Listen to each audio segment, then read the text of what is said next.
My dear students and parents, this is Daniel and welcome back to channel. இந்தியாவில் மருத்துவ கலந்தாய்வில் கலந்து கொள்ளக்கூடிய எல்லா மாணவர்களுக்கும் நாளைக்கு 21ஆம் தேதி ஜூலை 21 ரொம்ப ரொம்ப முக்கியமான ஒரு நாள். பிகாஸ் எம்சிசினுடைய ஷெட்யூல் அடிப்படையில் 21ஆம் தேதியிலிருந்து ஆல் இண்டியா கோட்டாவுடைய first round of counselling medical counselling ஆரம்பிக்குது. இந்த மெடிக்கல் கவுன்சிலிங் ஆல் இண்டியா கோட்டாவும் 21ஆம் தேதி ஆரம்பிக்குது. ஸ்டேட் கோட்டா 30ஆம் தேதிக்கு அப்புறம் ஜூலை 30க்கு அப்புறம் ஆரம்பிக்கும்னு சொல்லி கொடுத்துருக்காங்க. ஷெட்யூல் இன்னும் வரல. ஸோ இதுதான் நமக்கு இப்போதைக்கு இருக்கிற முக்கியமான விஷயம். இந்த 21ஆம் தேதி நடக்கக்கூடிய இந்த ஆல் இண்டியா கோட்டாவில் யாரெல்லாம் பார்ட்டிசிபேட் பண்ணலாம்? இந்த வீடியோ எதை பற்றின்னு சொல்லி கேட்டிங்கன்னா, who can actually participate in all India quota 15% government காலேஜஸ்க்கு யாரெல்லாம் பார்ட்டிசிபேட் பண்ணலாம்? டீம்டு யூனிவர்சிட்டிஸ் தமிழ்நாட்டில் 13 டீம்டு யூனிவர்சிட்டிஸ் இருக்குது, பாண்டிச்சேரியில் 4 டீம்டு யூனிவர்சிட்டிஸ் இருக்குது, இந்தியாவில் இன்னும் சில மாநிலங்களையும் சில டீம்டு யூனிவர்சிட்டிஸ் அப்படிங்கிறது இருக்குது. எஸ்பெஷலி தமிழ்நாட்டில் லாஸ்ட் இயரில் எந்த ரேங்க்குக்கு சீட்டு கிடச்சிது? நான் ஏன் ரேங்க் சொல்கிறேன்னா, இந்த வருஷம் மார்க்லாம் குறையுது இல்லையா?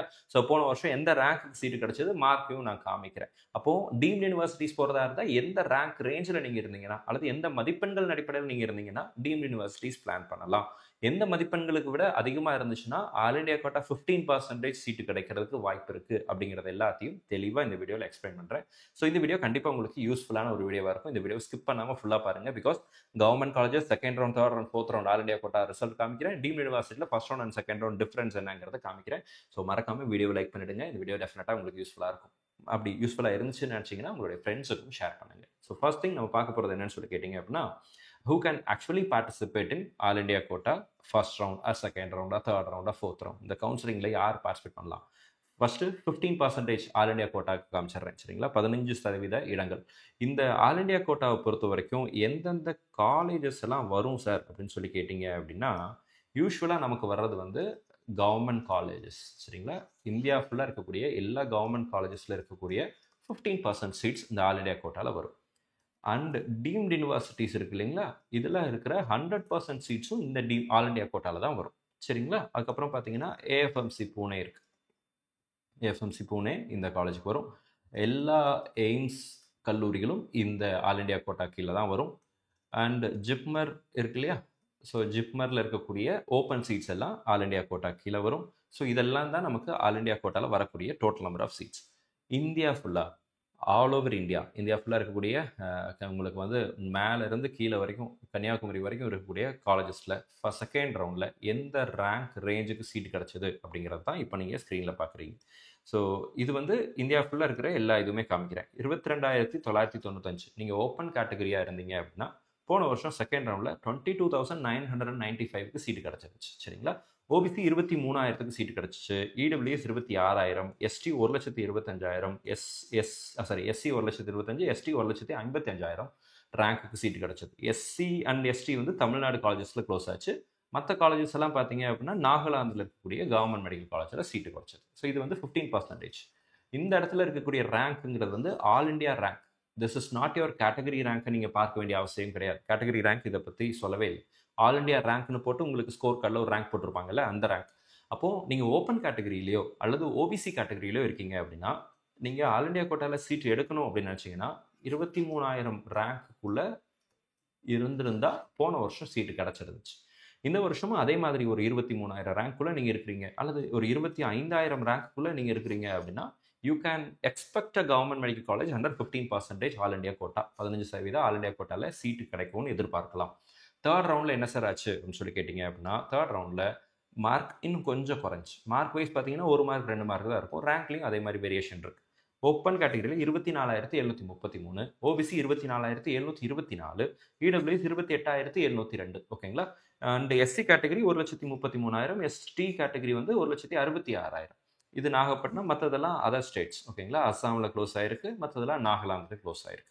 ஸோ இந்தியாவுக்குள்ளே எந்த மூலையில் போனாலும் இந்த ரேங்க்குக்கு தான் போன வருஷம் சீட்டு கிடச்சிது. இந்த ரியாலிட்டியை புரிஞ்சுக்கோங்க. ஏன்னா நிறைய மாணவர்கள் நம்மக்கிட்ட, நிறைய பெற்றோர்கள் எஸ்பெஷலி நம்மக்கிட்ட சொல்லும்போது, சார் எனக்கு வந்து ஸோ யாரோ பர்சனலாக கூப்பிட்றாங்க, ஃபோன் கால்ஸ் நிறைய வருது. இந்த கால் பண்ணுறவங்க வந்து 15% ஆல் இண்டியா கோட்டாவில் வேறு ஸ்டேட்லலாம் மார்க் கம்மியாக இருந்தால் சீட்டு கிடைக்கும்னு சொல்கிறாங்க, நான் உங்களுக்கு சீட்டு வாங்கி தரேன்னு சொல்கிறாங்க, அதுக்கு எனக்கு சில லட்சங்களை நீங்கள் கொடுக்கணும்னு சொல்கிறாங்க அப்படிங்கிற மாதிரியெல்லாம் நம்மக்கிட்ட சொல்கிறாங்க. மினிஸ்டர் கோட்டா கிடையாது, எம்எல்ஏ கோட்டா கிடையாது, கவுன்சிலருக்கும் கோட்டா கிடையாது, அந்த காலேஜோட சேர்மேனுக்கும் கோட்டாங்கிறது கிடையாது. எல்லாமே கவுன்சிலிங் மட்டும்தான். ஸோ அதை வந்து நீங்கள் நல்லா புரிஞ்சு வச்சுக்கணும். கவுன்சிலிங் மூலமாக மட்டும்தான் சீட்டு கிடைக்கும். போன வருஷம் இந்த ரேங்க்குக்கு தான் சீட்டு கிடைச்சது. இந்த வருஷம் இந்த ரேங்கை விட கம்மியாக நீங்கள் இருந்தீங்க அப்படின்னா, போன வருஷம் 23,000, இந்த வருஷம் 20,000 ரேங்க் கவர்மெண்ட் காலேஜ் கிடைக்குமானா ஷுவராக கிடைக்கிறதுக்கு வாய்ப்புகள் நிறைய இருக்குது. இந்த வருஷம் நான் ஒரு 50,000 ரேங்க்ல இருக்கிறேன், நான் ட்ரை பண்ணி பார்க்கலாமான்னா டெஃபினட்டாக நீங்கள் ட்ரை பண்ணி பார்க்கலாம், தப்பு கிடையாது. 1,00,000 ரேங்க்ல இருக்கிறேன் சார், ஓபிசி கேட்டகரி, நான் ட்ரை பண்ணலாமான்னா ட்ரை பண்ணலாம். ஆனால் 75,000 மாணவர்கள் டிஃப்ரென்ஸில் இருக்கிறாங்கங்கிற ரியாலிட்டியை புரிஞ்சுக்கோங்க. அத்தனை 1000 மாணவர்களை தாண்டி நமக்கு சீட்டு கிடைக்குமா அப்படிங்கிறதையும் யோசிச்சுக்கணும். ஸோ இது வந்து ப்ராக்டிக்கலாக நீங்களே அண்டர்ஸ்டாண்ட் பண்ணிப்பீங்கன்னு நான் நம்புகிறேன். 4th ரவுண்டில் என்ன சார் ஆச்சு அப்படின்னு சொல்லி கேட்டிங்க அப்படின்னா, 4th ரவுண்டு ரேங்க்கையும் நான் காமிக்கிறேன். இந்த இடத்துல 3rd கிடையாது, திஸ் இஸ் 4th ரவுண்ட். சரிங்களா, 4th ரவுண்ட். ஸோ 4th ரவுண்டில் ஓபிசி ஓப்பன் கேட்டகரி 25,000, ஓபிசி 25,000 தான், இடபிள்யூஎஸ் 28,000, எஸ்சி 1,37,000, எஸ்டி 1,68,000. இந்த ரேஞ்சில் ஸ்ட்ரே ரவுண்டில் சீட்டு க்ளோஸ் ஆகிடுச்சு. ஸ்ட்ரே ரவுண்டுக்கு அப்புறம் ஸ்பெஷல் ஸ்ட்ரே எல்லாம் நடந்துச்சு, ஆனால் பெருசாக மாற்றங்கள் வரலை. சரிங்களா, இதுதான் லாஸ்ட் இயர் 4 ரவுண்ட்ஸ் வரைக்கும் இருந்த counselling marks, cut off marks and rank. இந்த மார்க்கை பற்றி நான் பேசவே இல்லை. இந்த வருஷம் மார்க் எல்லாமே குறையுது. ஸோ இந்த ரேங்க் ரேஞ்சில் நீங்கள் இருக்கீங்க, ஆல் இண்டியா ரேங்க் உங்களுக்கு தெரியும்ல, உங்களுடைய ரேங்க் இந்த ரேஞ்சில் இருக்கீங்க அப்படின்னா நீங்கள் வந்து தாராளமாக ட்ரை பண்ணலாம். நீங்கள் வந்து சே ஃபார் எக்ஸாம்பிள் நான் ஒரு 40,000 ரேங்க்கில் இருக்கிறேன் சார், நான் ஆல் இண்டியா கூட ட்ரை பண்ணலாமான்னா yes, you can give a try. ஆனால் ஒரு 25,000 ரேங்க்குள்ளே இருக்கீங்க அப்படின்னா you can expect a government medical college. 40,000 அப்படின்னா நமக்கு வந்து ஒரு 15,000 பேர் என்ன இருக்காங்க அப்படின்னா அதிகமாக இருக்கிறாங்க. அவ்வளோ மாணவர்களை தாண்டி நீங்கள் இருக்கிறீங்க, அவ்வளோ சீட் வருமா அப்படிங்கிறத யோசிச்சுக்கோங்க. ஸோ 25,000க்குள்ளே இருக்கீங்க அப்படின்னா ஓப்பன் ஓபிசி அண்ட் இடபிள்யூஎஸ் நீங்கள் ட்ரை பண்ணி பார்க்கலாம். எஸ்சி கேட்டகரி 1,37,000 க்ளோஸ் ஆச்சு.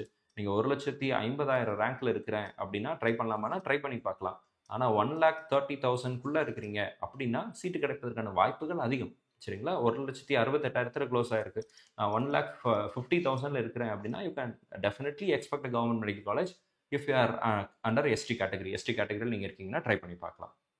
இப்போ நான் உங்களுக்கு டீம்டு யூனிவர்சிட்டிஸ்னுடைய மார்க் ரேஞ்சை நான் உங்களுக்கு காமிச்சிடுறேன். டீம்டு யூனிவர்சிட்டிஸ், பிகாஸ் டீம்டு யூனிவர்சிட்டிஸில் தான் நிறைய கோல்மால் வேலைகள்லாம் நடக்கும். நிறைய பேர் சொல்லுவாங்க, நான் உங்களுக்கு 5 லட்சம் எனக்கு கொடுங்க, 10 லட்சம் கொடுங்க, நான் உங்களுக்கு சீட் வாங்கி கொடுக்குறேன். ஏமாந்து போயிடாதீங்கிறதுக்காக தான் இந்த வீடியோவை நான் இடத்துல மேக் பண்ணுறேன். சரிங்களா, ஸோ ஃபர்ஸ்ட் திங், இந்த இடத்துல நான் லிஸ்ட் ஆஃப் காலேஜஸை வச்சிருக்கிறது எதன் அடிப்படையில் அப்படின்னா, இது ரேங்கிங் கிடையாது. அந்த கல்லூரிகள் ஆரம்பிக்கப்பட்ட ஆண்டின் அடிப்படையில் பழைய காலேஜை முன்னாடி வச்சிருக்கிறேன், புது காலேஜை பின்னாடி வச்சிருக்கிறேன், அவ்வளோதான். This is not the ranking, this is not the priority order. இதை நான் முன்னாடியே சொல்லிடுறேன். இங்கே ஃபர்ஸ்ட் ரவுண்ட் அண்ட் செகண்ட் ரவுண்டுடைய க்ளோசிங் மார்க்கை நான் உங்களுக்கு காமிச்சிருக்கிறேன், ரேங்கையும் காமிச்சிருக்கிறேன். மார்க்கை பார்க்காதீங்க, ஆனால் ரேங்க்கை மட்டும் பார்த்துக்கலாம். இந்த இடத்துல ஃபீஸ் போன வருஷம் கலெக்ட் பண்ண டியூஷன் ஃபீஸை போட்டிருக்கிறேன், எத்தனை வருஷம் அந்த காலேஜில் ஃபீஸ் வாங்குறாங்க அப்படிங்கிறதையும் நான் காமிச்சிருக்கிறேன். ஸோ ராமச்சந்திரா தான் பழைய காலேஜ். தமிழ்நாட்டில் இருக்கக்கூடிய டீம்டு யூனிவர்சிட்டியில் ஓல்டஸ்ட் காலேஜ் எதுனா ராமச்சந்திரா. 1985 ஆரம்பித்தாங்க. போன வருஷம் 30 லட்ச ரூபா ஃபீஸ் வாங்கினாங்க. ஒரு வருஷத்துக்கு 30 லட்ச ரூபா டியூஷன் ஃபீஸ் மட்டும். ஹாஸ்டல் அண்ட் அதர் ஃபீஸஸ் 2-3 லட்ச ரூபா எக்ஸ்ட்ரா வரும், அல்லது 30 லட்ச ரூபா, 32 லட்ச ரூபா, 35 லட்ச ரூபா வரைக்கும், 34 லட்ச ரூபா வரைக்கும் வரலாம். ஸோ அது நீங்கள் எடுக்கக்கூடிய ரூம்ஸை பொறுத்து வேறுபடும். 30 lakhs plus extra fees. So இதான் வந்து அந்த காலேஜுடைய fees structure. For 5 years 30 lakhs into 5 போட்டிங்கன்னா 1,50,00,000 ரூபா எம்பிபிஎஸ் டிகிரிக்கு நீங்கள் செலவு பண்ணுவீங்க அண்டர் ராமச்சந்திரா யூனிவர்சிட்டி. சீட் எப்போ கிடச்சதுன்னு சொல்லி கேட்டிங்கன்னா 3,13,535க்கு சீட்டு கிடச்சது போன வருஷம் ஃபர்ஸ்ட் ரவுண்டில். செகண்ட் ரவுண்டில் 3,23,997க்கு சீட்டு கிடச்சது. மார்க் 432, 426. இந்த பக்கம் ஸ்லாஷ் போட்டு இன்னொரு போட்டிருக்கேன் இல்லையா, அது வந்து என்ஆர்ஐ கேட்டகரியில் இருந்த க்ளோசிங் மார்க். 138 மார்க்குக்கு என்ஆர்ஐயில் சீட் கிடச்சது. செகண்ட் ரவுண்டில் 231க்கு என்ஆர்ஐயில் சீட் கிடச்சது. அடுத்ததாக விநாயகா மிஷன்ஸ் 1996, 21,50,000 ரூபா ஃபீஸு போன வருஷம். இந்த ஃபீஸே தான் இந்த வருஷம் இருக்கும்னு நம்பாதீங்க. இந்த வருஷம் நிறைய டீம்டு யூனிவர்சிட்டிஸில் ஃபீஸ் ரிவைஷன் பண்ணியிருக்கிறாங்க. ஃபீஸ் இப்போது 18 லட்சம் வாங்கிட்டு இருந்த காலேஜ் தான் 26 லட்சம் வரைக்கும் கூட வாங்குறாங்க. 25 லட்சம் வாங்கினவங்க 28 லட்சம்னு வாங்குறாங்க. ஒவ்வொரு காலேஜ்லேயும் ஃபீஸ் வந்து பல்வேறு விதங்களில் வேறுபட்டிருக்கு. ஸோ நீங்கள் சாய்ஸ் ஃபில்லிங் பண்ணுறதுக்கு முன்னாடி அந்த காலேஜினுடைய ரிவைஸ் ஃபீஸ் என்னங்கிறத தெரிஞ்சு வச்சுட்டு போடும். சரிங்களா, இது 5 வருஷம் வாங்குறாங்க. மார்க் பார்த்தீங்கன்னா 193க்கு போன வருஷம் சீட்டு கிடச்சிது. 10 லட்சம் ரேங்க்கில் சீட்டு கிடச்சிருந்துச்சு. செகண்ட் ரவுண்டில் 6 லட்சத்துக்கு போயிடுச்சு. 6,99,163க்கு போயிடுச்சு. ஓகேங்களா, ஸோ அப்போ நீங்கள் ஃபர்ஸ்ட் ரவுண்ட்லேயே நீங்கள் ட்ரை பண்ணுறதாக இருந்தால் ஒரு 10 லட்சம் ரேங்க்குள்ளே இருக்கீங்க அப்படின்னா யூ கேன் எக்ஸ்பெக்ட் ஏதாவது ஒரு கவர்மெண்ட் மெடிக்கல் காலேஜ், ஏதாவது ஒரு டீம்டு யூனிவர்சிட்டி கிடைக்கிறதுக்கான வாய்ப்புகள் அப்படிங்கிறது ரொம்ப அதிகம். சரிங்களா, அதே மாதிரி தான் எல்லா காலேஜுக்கும் காமிச்சிருக்கிறேன் உங்களுக்கு. அண்ட் இந்த இடத்துல பாலாஜி இருக்குது, மீனாட்சி இருக்குது. மீனாட்சி 8 லட்சம் ரேங்க், இல்லை 9 லட்சம் ரேங்க்னு வச்சுக்கோங்க. எஸ்ஆர்எம் பார்த்தீங்கன்னா 6,37,000. செட்டிநாடு பார்த்தீங்கன்னா 8,25,000 கிடைச்சது. செகண்ட் ரவுண்டில் எல்லா காலேஜ்லேயும் மார்க் வந்து இன்க்ரீஸ் ஆச்சு. இப்போ ஃபர்ஸ்ட் ரவுண்டில் 235 இருந்தது, செகண்ட் ரவுண்டில் 294 இன்க்ரீஸ் ஆயிருக்கு. சரிங்களா? அப்போ சவிதா பாருங்க 5,70,000 இருந்துச்சு, செகண்ட் ரவுண்டில் 3,65,000 மாறுச்சு. அப்போ அதே மாதிரி தான் சத்ய சாய் தான் போன வருஷம் மார்க் கம்மியாக இருந்தது. ஃபர்ஸ்ட் ரவுண்டில் 135 மார்க் இருக்கிறதுலே தமிழ்நாட்டில் லோவஸ்ட் மார்க்கில் க்ளோஸ் ஆன காலேஜ்னா லாஸ்ட் இயர் சத்ய சாய் தான். 135 மார்க் சீட்டு கிடைச்சது. செகண்ட் ரவுண்டில் 201. ஸோ இதெல்லாம் வந்து போன வருஷத்தினுடைய closing mark of deemed universities. JR medical college தான் போன வருஷம் புதுசாக ஆரம்பித்த ஒரு காலேஜ். 2024 தான் கவுன்சிலிங்க்கு வந்தாங்க. ஸோ அதனால அந்த காலேஜில் போன வருஷம் ஃபீஸ் வந்து 18 லட்சம் ரூபா டியூஷன் ஃபீஸ். அண்ட் இந்த வருஷம் இந்த காலேஜில் ஃபீஸ் இன்க்ரீஸ் பண்ணுறதாக சொல்கிறாங்க. அஃபீஷியலாக அந்த காலேஜுடைய ஃபீஸ் என்னங்கிறத காலேஜுக்கு ஃபோன் பண்ணி கேட்டு கன்ஃபார்ம் பண்ணிக்கோங்க. அடுத்ததாக டீம்டு யூனிவர்சிட்டிஸ் இன் பாண்டிச்சேரி. அறுபடை வீடு 1990, 97, 2002, 2006 காலேஜ் ஆரம்பிக்கப்பட்ட வருஷத்தின் அடிப்படையில் நான் வச்சிருக்கிறேன். ப்ரியாரிட்டி ஆர்டர் நீங்கள் ரெடி பண்ணிக்கோங்க. இப்போ வந்து அறுபடை வீடு 186க்கு க்ளோஸ் ஆச்சு, 10 லட்சம் ரேங்க். அண்ட் விநாயக மிஷன்ஸ் 9 லட்சம் ரேங்க். மகாத்மா காந்தி 8,93,000 ரேங்க்ல க்ளோஸ் ஆச்சு. ஸ்ரீ லட்சுமி நாராயணா 12,53,000 ரேங்க்ல க்ளோஸ் ஆச்சு. ஸோ சம்வேர் அரௌண்ட் ஒரு 10 லேக் ரேஞ்சுக்குள்ளே இருக்கிறீங்க, அதாவது ஒரு 12 லேக் ரேஞ்சுக்குள்ளே இருக்கீங்க அப்படின்னா then you can expect deemed universities in this academic year. இந்த வருஷம் அகாடமிக் இயரில் நீங்கள் வந்து ஏதாவது ஒரு காலேஜ் கிடைக்கும்னு சொல்லி எதிர்பார்க்கலாம். நீங்கள் ஒரு 10 லட்சம் ரேங்க்குள்ளே இருக்கீங்க, உங்களுடைய ஜென்ரல் ரேங்க் இருக்குது அப்படின்னா ஏதாவது ஒரு டீம்டு யூனிவர்சிட்டி உங்களுக்கு கிடைப்பதற்கான வாய்ப்புகள் அப்படிங்கிறது இருக்குது. சில டீம்டு யூனிவர்சிட்டியில் ஃபீஸை குறைச்சும் கொடுக்குறாங்க.